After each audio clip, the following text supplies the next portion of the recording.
All right. Hello, everyone.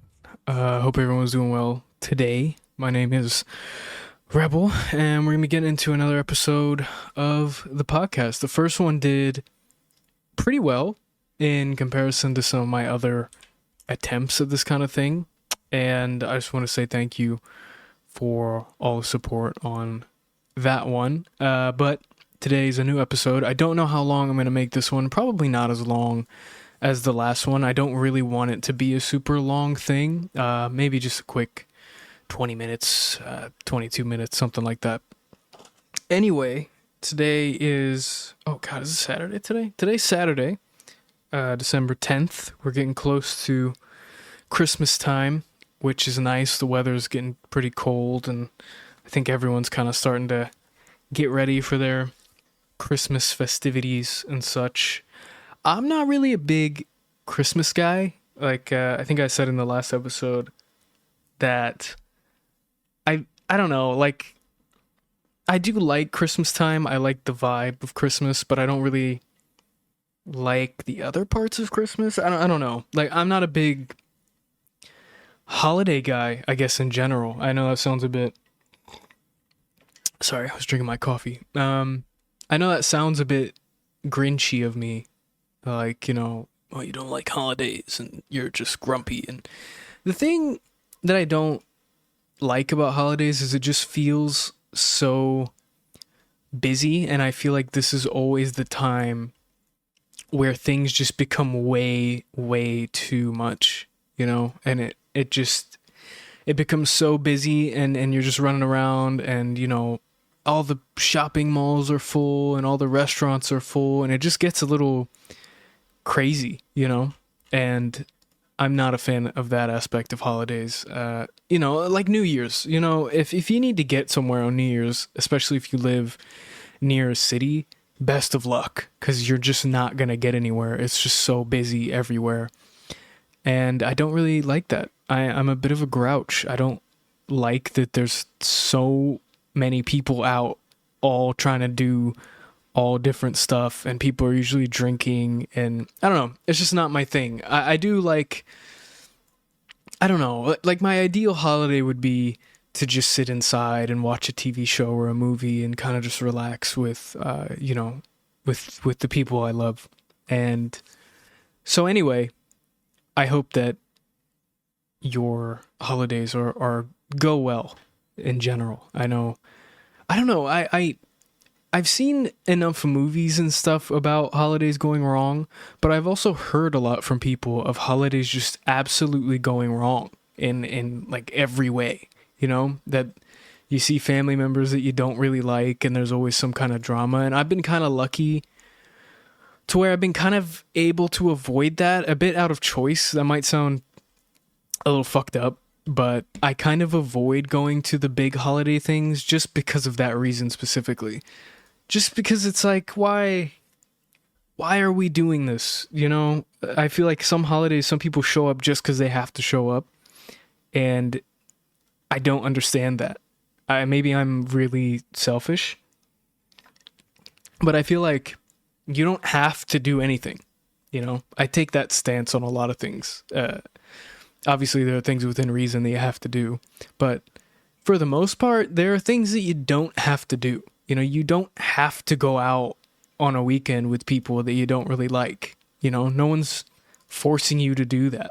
And it always felt weird to me that people kind of have this pressure to go and do things. I guess I've never really experienced, God, what was that word? FOMO, is that what it's called? Like a fear of missing out. I guess I've never really experienced that. I don't really care that much about, like if someone went and did something cool with a bunch of people and I could have went, I don't really feel that bad about it. And so maybe if I had more of that, I would be more thoughtful of saying yes to more things and going out and, just doing different things. But I don't really care that much. I just don't care enough about it for me to miss out on something and it be an actual issue. Like, the next day I'm like, fuck, I really wish I went to that thing. There's not many things that I've had that for.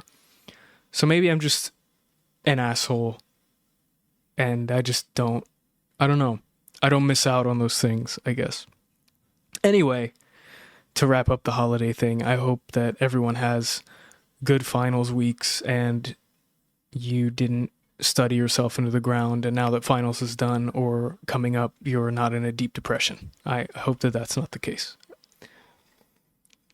Speaking of university, I was looking at kind of this might get a little dark. I was looking at the depression rates for university students, and it's pretty incredible to see how many university students are clinically depressed. I don't mean, I think everybody gets depressed or has a version of being depressed, of just not feeling great.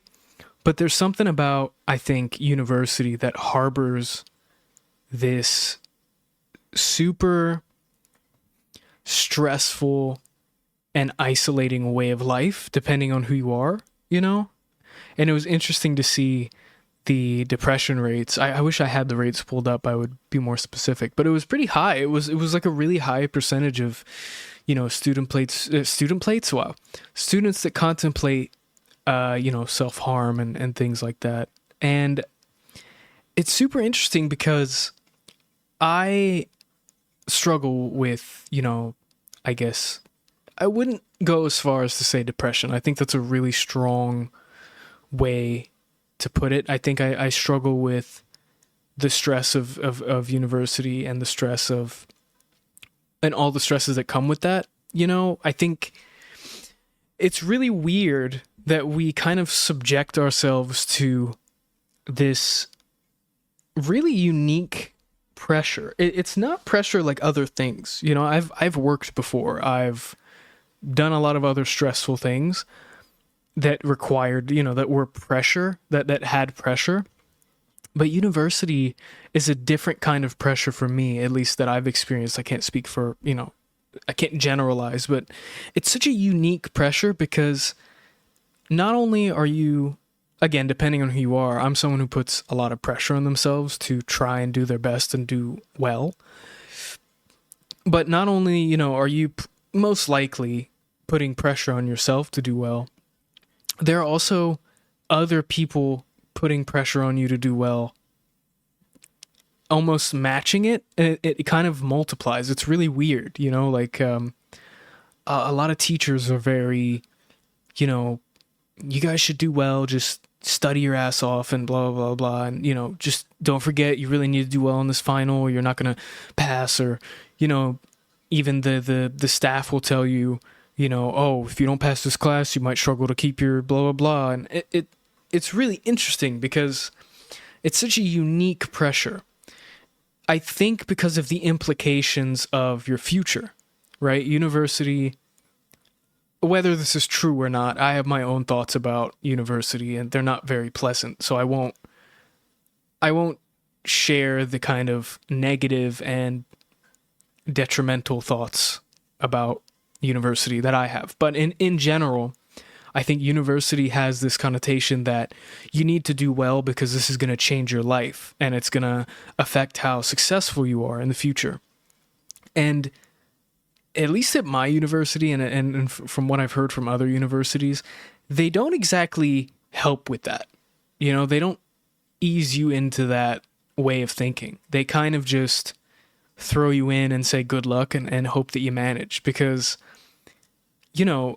if you fail out of university, a lot of people, that's the next step in their life is to get a degree and then get a job and then work up the ranks and blah, blah, the typical kind of thing that happens, right? But there's this pressure with university that I think is unique where you're not even at the stage that you want to be at yet. This is like the gatekeeper for your future. And the gatekeeper for your future is dependent on if you do well on an exam, or you do well on a homework. It's really interesting to me that, and I'm sure people who work in certain jobs have this kind of project-oriented way of getting through it where you're given a task and you need to do that task the best that you can. And I guess if you do that task wrong, you probably get fired. I'm sure there are jobs like that, or jobs not like that, you know. But with university, it's so interesting because you can't make a mistake. You know, I mean, you can, but it's going to cost you, you know? And I know that that's pretty much how it goes everywhere in the world. I definitely have made my mistakes and suffered for it. But it's such a weird thing because you're pressuring yourself to do well, and you're pressuring yourself to do the best you can on, let's say, exams. You know, exam weeks are always the worst for, I think, every student. It's always exam week, depending on your major and stuff. But you're putting all this pressure on yourself, and, you know, I think that stress that comes with that, it can't go away until you're done. Because even when you're in, you know, let's say you're taking the test, the worst thing about it is that you could make a common mistake. You know, you could legitimately just make a mistake. Like, oh man, I forgot to do this part instead of this part, or I got this confused with this. And that's it. That's it. There's no, you know, saving grace for you. You fucked it up and it's over, you know? And I think that's a really unique pressure, especially for something that's supposed to kind of ensure that you learn and that you go through it and you are the best version of yourself you can be in terms of whatever subject you're studying. I feel like it's a bit counterintuitive because it's become just remember everything. You know, just make sure you remember everything. You don't even really have to know how it works. I don't really care if you know how it works. You just got to remember everything. And it's a really interesting and unique situation, in my opinion, at least for me. You know, I kind of have a weird story where I went from, you know, education to then working and then back to education. So I kind of got to see also a few industries, a few different jobs and ways of working in different companies and different kind of company etiquette and what you were allowed to do and what you weren't allowed to do and how they handled mess ups. And again, like I've said, I've definitely fucked some things up and felt the consequences of that. But it's been nothing like, you know, being the day after a quiz and seeing your quiz grade and seeing what you got wrong and being like, wow, I wasn't even off by that much. I just messed this one thing up. Or I just swapped these things in my head for some reason. And that's really interesting because it's such a unique thing. I know I'm saying unique a lot, but for me at least, it was such a unique type of pressure that I hadn't felt before. And it's been interesting to kind of adapt to that, especially I tend to be a pretty nervous person and really in my head a lot. So it's been interesting to try to adapt to that. But anyway, it's kind of depressing, so I'm going to sip my coffee and we'll move on.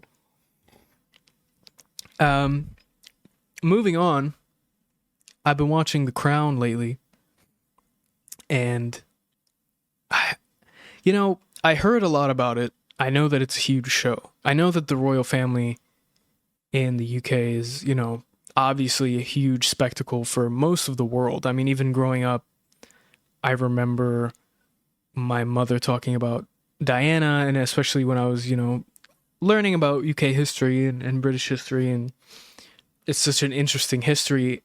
You kind of inadvertently learn about the monarchy and then learn about, you know, kind of what it is now. And it's so weird to me that these leaders, or I don't know how to explain it, but the monarchy in the UK specifically, I'm not commenting on any other monarchy, I'm just talking about the UK monarchy, that they're kind of just placeholders. Like, they're not really, you know, they don't have any political power. They're kind of there to just be the face of the country, but they're not really there to make any tough decisions, which is probably for the best. I'm not saying it's not for the best. I just find it really weird how, I guess back in the day, I won't even say back in the day, 'cause it's not that long ago, let's say like 60s, 70s, even 80s, I kind of understand why you would be interested in them, because it's kind of, I think, what makes people interested in influencers now, where they're kind of, it's a real person, but it's reality TV, you know? You get to kind of have these insights in this drama about this family, and it's public, or not public, but they're very public people. You know, they're essentially, like, in my opinion, like the first celebrities was, you know, the monarchy, the British monarchy were one of the first, like, celebrity families where everybody kind of knew about them and everybody knew the drama, and it became kind of a business to report on that, right? And it's interesting to me that not only people cared a bunch back then, and I get it back then because it wasn't now where we have social media and all of these different people that we can pretty much just eavesdrop in and tear their life apart, basically. But I find it interesting that even now, people are still really interested in the royal family in the UK monarchy. It's super interesting to me because I've never been someone that really was interested in the monarchy specifically. I've been interested in how it works because I think it's pretty interesting how it's a monarchy, but it's not a monarchy. It's a monarchy, but they have a prime minister and it's elected through the parliament and blah, blah. It's a democracy, but it's a monarchy, which is really weird on paper. But then you kind of look into it and you're like, oh, they're just basically the biggest landowners in that area, in that country, or probably in the world. And, you know, they happen to just be super rich, and they happen to also kind of be in control of the country back then. So I just find it interesting that we're still really interested in who the king is and who the queen is and all the drama surrounding that. And I think The Crown was kind of a testament to how much people are interested in it, because it's basically just a documentary about, not a documentary, but, you know, a biographical, slightly dramatic TV show that kind of just goes over all the shit that happened. And I've been watching it. I watched like the first two seasons a few years ago, maybe like a year and a half ago, 2 years. And then I kind of was bored and I was looking for TV shows, and I was like, I've always heard this is a great show. I'll give it a shot. And I started watching it again, and it is really, I don't know. I like it, but it's really odd for me because I can't help but feel like, what is the purpose of this? Like, why do these people matter so much? And I'm not saying that out of any disrespect. I'm not saying that out of, you know, like they shouldn't be there. I'm not saying that at all. I'm just saying it's so odd to me that this is just a family that happened to rule, and then they kind of just kept being the main focus of the country. You know, obviously Prime Minister has definitely been a focus for a few, you know, I had like the Prime Minister that served for like whatever, a month, not even, maybe a little over a month. But it's just interesting to me how that monarchy's kind of stayed in the public eye. I guess maybe less now. I feel like, obviously, with the... I kind of covered this on the other podcast that we did, was the Prince Harry, I think was his name, and the Meghan Markle girl, and how they kind of just got kicked out or left, and then went to Canada and just chilled out, and then he wrote a book, and that kind of reignited the whole mystical aspect of, like, oh, they left him and now he's writing a book and it's very interesting. I don't know. It's just so odd to me because it seems so separated from reality, you know? And I get curious sometimes what they think about and how they feel about everything. You know, how different their life is and compared to most people on Earth. It's their priorities are so different, and their social life is so different, that I think that might be what's so interesting to people, is that these people have a really unique life and they don't live like anybody else. You know, there's nobody else who has the same situation as them, of this kind of elite family that ruled the country at a time and then kind of kept excuse me, and then just kind of kept in the public eye. But anyway, I've been watching The Crown. It's been fun. I think I'm on season 4, and it's interesting because I like political stuff, but it's a bit, I don't know, they try to sneak in the political stuff as much as they can, because I don't know, it's not really about the politics. Like even with we're on season 4 now, and it's kind of about Margaret Thatcher and her relationship with the Queen, and they got into some political stuff, which I thought was fun. But I'm sure there are other shows that focus on that a little bit more, so maybe I should just find those instead of complaining about The Crown. But The Crown is good, is my final verdict. Let me know if what everyone thinks about kind of the British monarchy, and like, do you guys think it's important? Do you guys think it's important to have a figurehead like that, of a king, to kind of be the face of the country? Because I don't know, every country does it different, but the UK is super unique in my opinion. Man, I'm using unique a lot today. The title of this episode should be unique. But anyway, in other news, I have a long week ahead of me. I have a lot of finals coming up. I have a lot of studying to do. I'm not excited for it at all, but I'm going to get through it one way or another. I will be, I don't know, I have a really weird schedule coming up, and I don't know how often I'll be able to do this, but I thought I'd carve out 20 minutes just to do it today and see how I can. I don't know. I talked a lot about YouTube in the last episode, so I don't want to get too heavy into it this episode, but I find it really interesting and fun, or it's kind of reignited this part of me that likes to try different things in terms of content. You know, like I noticed that the podcast was being recommended a lot, but the click-through rate was low. So then I have to kind of adapt to that and say, okay, well, do I have to make a thumbnail now? And then how do I get the title more clickable and things like that? And it's actually kind of reignited a fun interest in me, which I haven't felt in a long time. So I'm kind of excited for that, because it's been a nice breath of fresh air, for me, at least. I feel like I've kind of been, you get so busy with university and life and family and just stuff that sometimes you lose your hobbies and you lose the things that you love to do. And I finally feel like I might be kind of getting that back a little bit. And it's a nice feeling, I don't mean to get really deep and personal on this thing, which I don't mean to, but I think I'm going to try to as much as I can, just because I feel like that's more genuine. And I don't know, maybe someone else feels the same and I can help.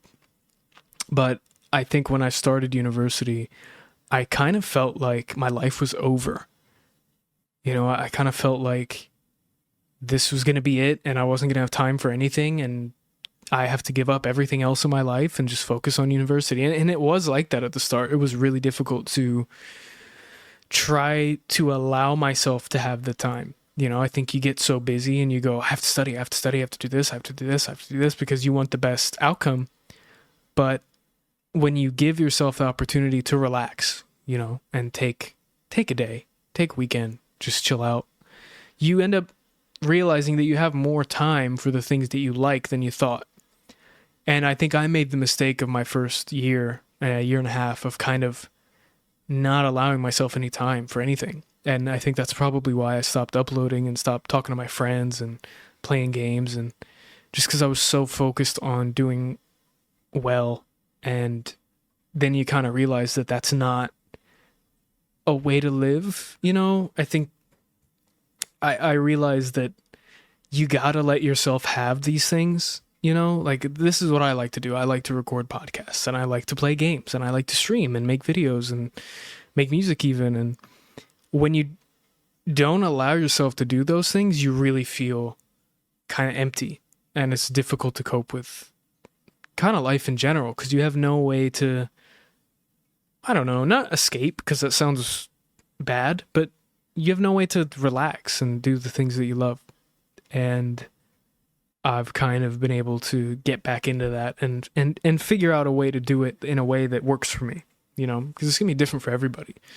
The streaming thing, I realized it just takes a lot of time. It takes too much time for me right now to be able to stream even 2 hours, 3 hours a day, because you got to carve out the 2-3 hours. You got to figure out what you're going to do. Then you got to do the thumbnail, the title, the tags. Then you got to go live for a couple hours, and you got to And for me at least, when I do live streams and stuff, I get really tired after. I feel like exhausted after streams. And I don't know what that is. I don't know if that's just me being, getting older and not really having the same energy as I used to, but I can't sit there for 2 hours and talk the whole time and get off and not feel kind of tired. And there's something about being on camera and talking and trying to being conscious that you're trying to be entertaining that's really difficult to do. And so for me, a 25-minute podcast every time I can is a bit easier to manage and, isn't as demanding. There's still things I have to do after, like, I have to make a thumbnail now because the click-through rate's terrible, but that's not the same as sitting down for 3 hours for a live stream, But anyway, I guess I'll kind of wrap it up. This episode was a bit all over the place. I'll try to come in next time with a bit more of a plan. I realized that I kind of just come in without a plan and yap for a while. So today I talked about the British monarchy and the UK, and then I was talking about another thing too, and I don't remember already. I guess school and stuff. Finals. Right, that's what I talked about. Anyway, I'm going to call it there. Bit of a shorter episode than last time. If you guys like it, don't forget to like the video and subscribe. And this is now on all platforms. I'm trying to get it onto Apple Podcasts because they have a bit of a different process to get the podcast up on. So I'm trying with that one, but it is available on most platforms. So your Spotify's and stuff. And there's a link in the description where you can click on the website and go to the platform of your choosing. Anyway, I hope everyone has a good finals week. I'm sure you'll do fine. And, I hope you guys are getting ready for your breaks and your holidays, and I hope it all goes well if I don't see you before then. But yeah, I'm going to call it. I got to do some things, and thank you for joining me. Bye.